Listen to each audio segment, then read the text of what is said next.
Welcome my dear genius friends. पिछले video में मैंने सिंपल प्रेजेंट टेंस की चर्चा की थी। आप लोगों ने वो वीडियो देखा, काफ़ी अप्रिशिएट किया।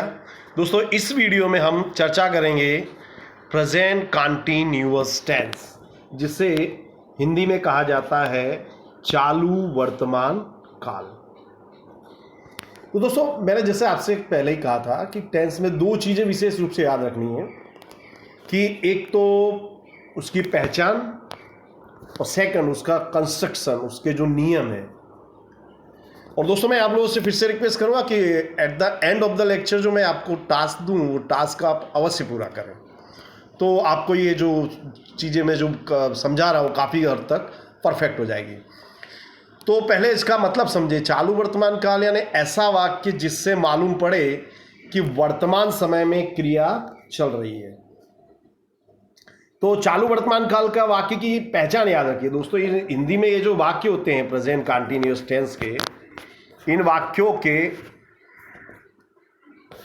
अंत में रहा हूं, रहा है, रही है, ये सब आता है। यानी इससे हमको मालूम पड़ता है क्रिया अभी चल रही है, ये हमको क्लियर हो जाता है। इसकी पहचान फिर से मैं समझा रहा हूं दोस्तों। इन वाक्यों के अंत में रहा हूं, रहा है, रही है, रहे हैं, ये इसके अंत में आता है। और वर्ब फॉर्म के लिए विशेष रूप से याद रखिए कि वाक्य में यदि now, at this time, at present आए तो हम लोगों को कंसेप्ट क्लियर हो जाता है कि this is the sentence of present continuous tense. अथवा वाक्य की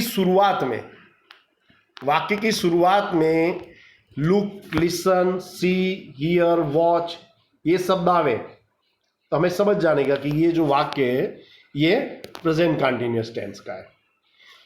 तो दोस्तों, जिन वाक्यों के अंत में रहा हूं, रहा है, रही आता है, प्रेजेंट कंटीन्यूअस टेंस के वाक्य होते हैं। हिंदी में हम याद रखेंगे। अब हम देखते हैं इसके नियम कि किस तरह से प्रेजेंट कंटीन्यूअस टेंस का वाक्य हम बनाते हैं। तो प्रेजेंट कंटीन्यूअस टेंस में is, am, are helping verb का उपयोग होता है। प्रेजेंट कंटीन्यूअस टेंस में क्रिया के फर्स्ट फॉर्म, मूल रूप का उपयोग होता है और उसके पीछे आईएनजी प्रत्यय लगाते हैं। जैसे रन है तो रन के पीछे लिखेंगे हम रनिंग, कम है तो coming. Only in present continuous tense. Okay, तो क्रिया का फर्स्ट फॉर्म आएगा और उसके पीछे आएगा आईएनजी। ये इसका स्ट्रक्चर है।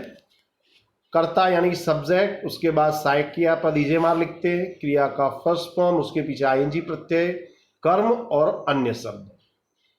पैसिव वॉइस में जब इसको हम कन्वर्ट करते हैं तो बीइंग का उपयोग होता है। याद रखिएगा, प्रेजेंट कंटीन्यूअस टेंस हो, पास्ट कंटीन्यूअस टेंस हो, उसको जब हम पैसिव बदलते हैं तो जो भी हेल्पिंग वर्ब है, जो सहायक क्रिया है, उसके बाद हम बीइंग का उपयोग करते हैं।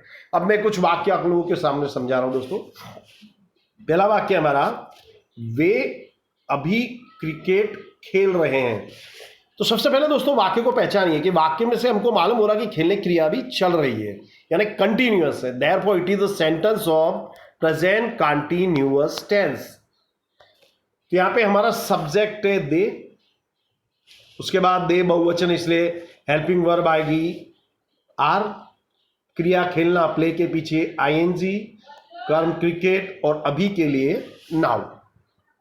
ओके, अब हम जब इसको पैसिव वॉइस में बदलेंगे तो जो हमारा ऑब्जेक्ट है यानी कि कर्म है, क्रिकेट आगे आ जाएगा। क्रिकेट सिंगुलर, इसलिए helping verb is, being past participle of the verb played by, they की जगह देम। जब हम पैसिव बदलते हैं तो दे की जगह आ जाता है देम। याद रहेगा आप लोगों को। ओके, नेक्स्ट सेंटेंस, देखो पक्षी आकाश में उड़ रहे हैं। उड़ रहे हैं मतलब उड़ने की क्रिया चालू है, यानी it is the sentence of present continuous tense. पक्षी सब्जेक्ट है, उड़ना क्रिया है। तो लुक द बर्ड्स, प्लूरल इसलिए आर, क्रिया उड़ना फ्लाई, फ्लाई के पीछे आएंगे तो फ्लाइंग। आकाश में तो हम क्या लिखेंगे, इन द स्काई। क्लियर दोस्तों।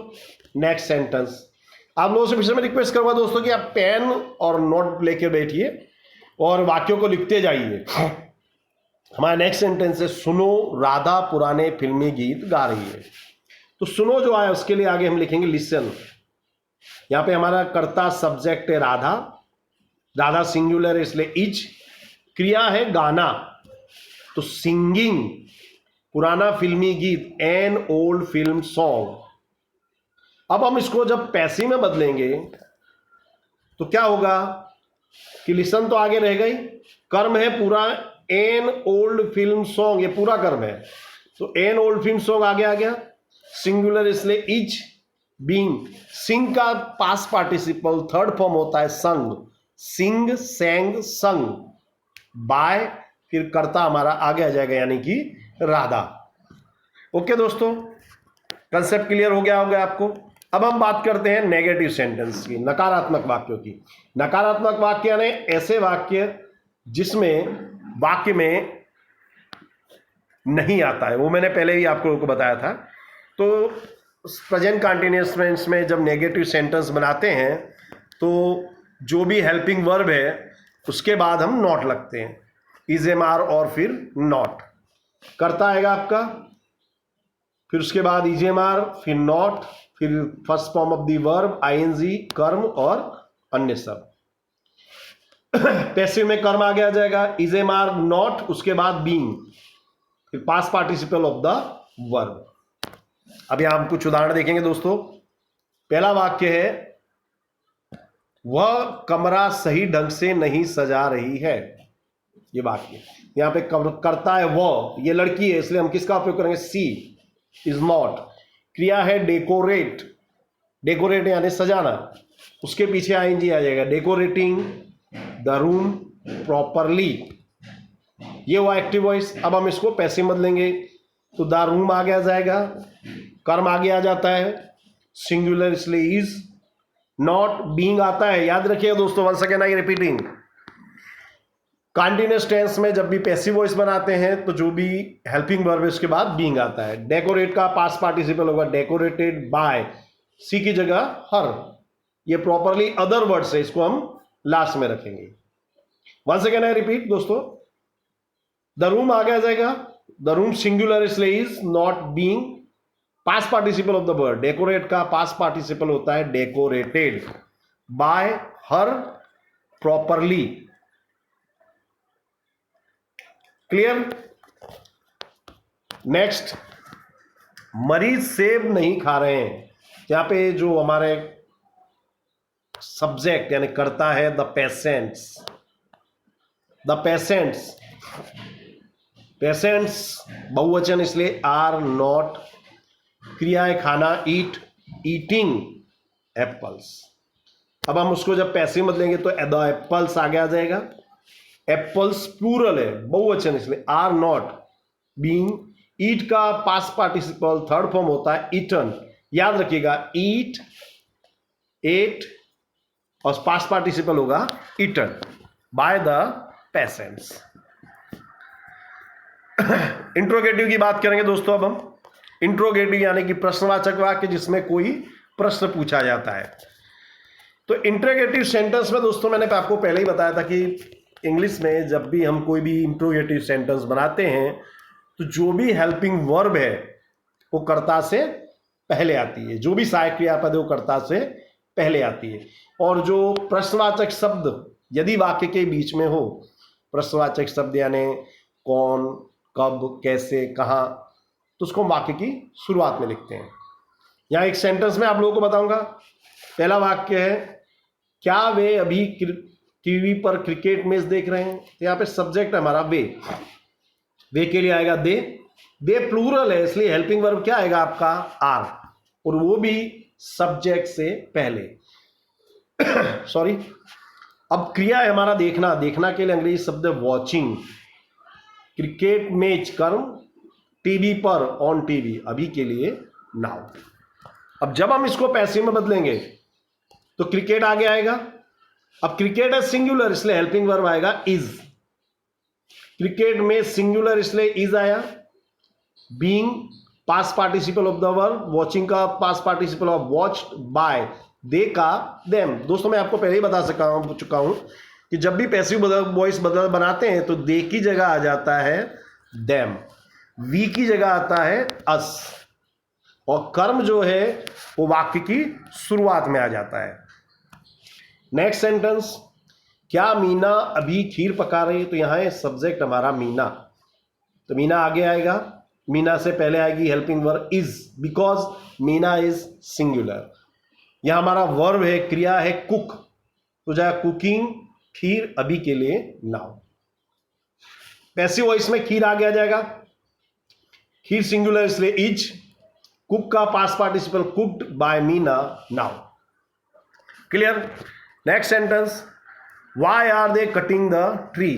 वे पेड़ क्यों काट रहे हैं? तो दोस्तों यहां पे एक वस्तु नोट करना आप चीज, ये कट जो है वर्ब, उसकी स्पेलिंग है CUT, लेकिन मैंने जब ING लगाया तो जाएगा CUTTING। ऐसा क्यों किया? तो याद रखिएगा कि जिस किसी भी वर्ब में अंतिम अक्षर से पहले कोई वॉवल आवे, स्वर आवे, तो अंतिम अक्षर को डबल कर देते हैं। जैसे एक और उदाहरण बताता हूं, रन, आप सभी जानते हैं कि रन की स्पेलिंग है RUN, लेकिन जब हम ING लगाएंगे तो ये हो जाएगा NNING। आप लोगों को क्लियर हो गया होगा?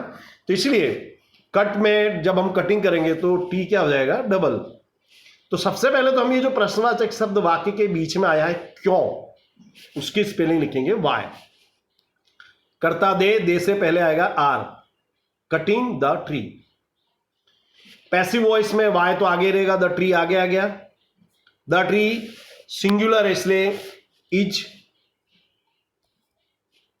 आएगा, और बीइंग और कट का third form past participle cut ही होता है, कट कट कट, याद रखिएगा। नेक्स्ट सेंटेंस, अभी घंटी कौन बजा रहा है? तो यहां देखिए दोस्तों कि प्रश्नवाचक शब्द है कौन, कौन के लिए हम लिखते हैं who is ringing the bell now. तो मैं आप लोगों को पहले ही बता चुका हूं दोस्तों कि यदि किसी वाक्य की शुरुआत हु से हो रही है, उसे पैसिव वॉइस में बदलना हो, तो वाक्य की शुरुआत में हम बाय हुम लिखते हैं। कोई भी टेंस का वाक्य यदि उसको एक्टिव से पैसिव बदलना हो तो हु के स्थान पर हम लिखते हैं बाय हुम। क्लियर? तो यहां पे दोस्तों कर्ता तो अज्ञात है, तो हु की जगह हमने लिखा बाय हुम। कर्म आगे आ जाएगा द बेल सिंगुलर इसलिए helping verb is, being past participle of the ring wrong रंग, नाउ वाक्य के अंत में आएगा। क्लियर? नेक्स्ट सेंटेंस है, कौन सा लड़का कागज की नाव बना रहा है? तो कौन सा लड़का, तो उसके लिए इंग्लिश शब्द होगा विच बॉय। अगर बोला होता कौन सी लड़की तो लिखा जाता विच गर्ल। क्रिया है बनाना, मेकिंग, कागज की नाव, पेपर बोट्स, अभी के लिए नाव। तो हु की जगह हम बाय हुम लिखते हैं, और विच बॉय की जगह हो जाएगा by which boy. By which boy यानी किस लड़के के द्वारा, the paper boats being made. Who की जगह बाय हुम लिखते हैं, और विच बॉय विच गर्ल की जगह हम क्या लिखेंगे? By which boy by which girl. इस तरह से हम उसको करते हैं। अब दोस्तों वक्त है एक्सरसाइज का, मैं आपको टास्क दूंगा। दोस्तों आपको मैं वंस अगेन फिर से मैं रिपीट करूं कि जो भी मैं एक्सरसाइज दूं उसे आप पढ़िए, देखिए, समझिए, अवश्य कीजिए। हमारा एक्सरसाइज नंबर 14 है या 1 है, read the following sentences loudly and translate them into Hindi. Hindi यानी कि आपकी जो भी मदर टंग हो, गुजराती हो, हिंदी हो, उसमें आप इसे ट्रांसलेट करिए। पहला सेंटेंस हमारा, look Sachin is chasing the ball. देखो सचिन गेंद का पीछा कर रहा है। इसमें जो शब्द आया चेज यानी पीछा करना। नेक्स्ट है, the elephant is sprinkling water on it's back, यानी हाथी उसकी पीठ पर पानी छांट रहा है। स्प्रिंकल याद रखिएगा, स्प्रिंकल यानी कि छांटना। तो दोस्तों मैंने आपको 2 उदाहरण बताए, इस तरह से आप बाकी के उदाहरण कीजिए और कीजिएगा जरूर। अभी आपके पास काफ़ी वक्त होगा, एक एक वाक्य को पढ़ते जाइए, वीडियो को पॉज करिए, रिवाइंड करिए जब जरूरत हो, और एक्सरसाइज अवश्य कीजिए। Now exercise number 2, you have to translate this sentences into English, आपको इन वाक्यों को इंग्लिश में बदलना है। फर्स्ट सेंटेंस है देखो शेर पिंजड़े में सो रहा है, तो इसका होगा look the lion is sleeping in the cage. बच्चे कक्षा में बातें कर रहे हैं, the children are talking in the classroom. देखिए इस तरह के सिंपल सिंपल सेंटेंस दिए दोस्तों, हम सीधे बेस से मैंने शुरुआत किया है। देखते जाइए, एक एक वाक्य को सॉल्व करते जाइए, तो आपको चीजें काफी आसान हो जाएगी, आप आसानी से उसको कर पाएंगे, सीख पाएंगे। अब ये है वर्ब फॉर्म दोस्तों। वर्ब फॉर्म में देखिए, वर्ब फॉर्म में ये आपके या तो प्रेजेंट कंटिन्यूअस टेंस की है, जब आप बोर्ड में एग्जाम देंगे या कोई अन्य एग्जाम देंगे तो मिक्स टेंस आते हैं, तो आपको आइडेंटिफाई करना है कि विच टेंस इज दिस। तो देखिए यहाँ पे वाक्य की शुरुआत हो रही है हमारी लुक से, तो मैंने जैसा आपको बताया था वाक्य की शुरुआत में look, listen, see, here, watch है, it is the sentence of present continuous tense. Look that ring up and down, go आया, देखो वह रिंग ऊपर नीचे जा रही है, तो क्या आ जाएगा वाक्य में, खाली जगह में गोइंग। ये जो लुक दिया है दर्शाता कि it is the sentence of present continuous tense. फिर मैं तीसरा वाक्य आप लोगों को समझा रहा हूं, it is recess time now, अभी रिसेस का वक्त है। सो द चिल्ड्रन क्रिकेट, इसलिए बच्चे क्रिकेट खेल रहे हैं, ऐसा ही कहेंगे ना हम, तो इसलिए इसमें आएगा प्लेइंग। दोस्तों मैंने दो उदाहरण आपको बताए, आपको कंसेप्ट काफी क्लियर हो गया। धीरे धीरे देखते जाइए, पूरी एक्सरसाइज करते जाइए, तो आपके लिए सब चीजें आसान हो जाएगी।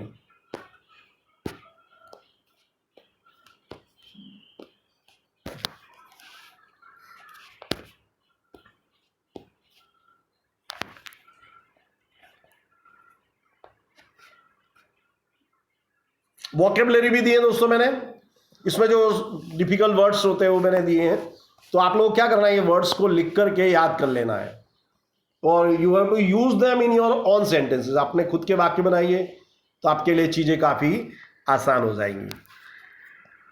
और ये इस वीडियो में मैंने ब्रेक टेक्निक के बारे में बताया है कि जब भी हम कंटिन्यूस कोई काम करते हैं तो हमें शरीर में हलन चलन करने की आवश्यकता होती है। इससे क्या होता है कि रक्त का परिभ्रमण व्यवस्थित ढंग से हो जाता है, मस्तिष्क तक रक्त और ऑक्सीजन पर्याप्त मात्रा में पहुंचता है। तो ब्रेक टेक्निक के बारे में मैंने इस लेसन में बताया है। It is very important, it is totally scientific. जब भी आप पढ़ते हो तो इस टेक्निक का उपयोग कीजिए। ब्रेक लेने का मैंने मेथड बताया, I am not going to explain it, you read it and practise it. It is very useful and it is totally scientific. Break क्यों लेना है, कैसे लेना है, इस सब चीज़ों के बारे में मैंने बताया है। तो दोस्तों आपके लिए आई एम श्योर आपको ये पूरा टेंस क्लियर हो गया होगा, तो इसलिए आप इसे जितना भी मैंने इसे देखिए, बार बार देखिए, और आपको ज़रूरत हो, कोई क्वेरी हो तो कमेंट बॉक्स में पूछिए। और आप लोगों से मैं रिक्वेस्ट समझ करूँगा कि आप लोग ये वीडियो में आप कमेंट अवश्य करें, इससे मुझे आइडिया आता है कि आप लोगों के पास मेरी बात किस हद तक पहुंची और मुझे भी मोटिवेशन मिलता है। तो मिलते हैं नेक्स्ट सेशन में दोस्तों। जय हिंद, जय भारत।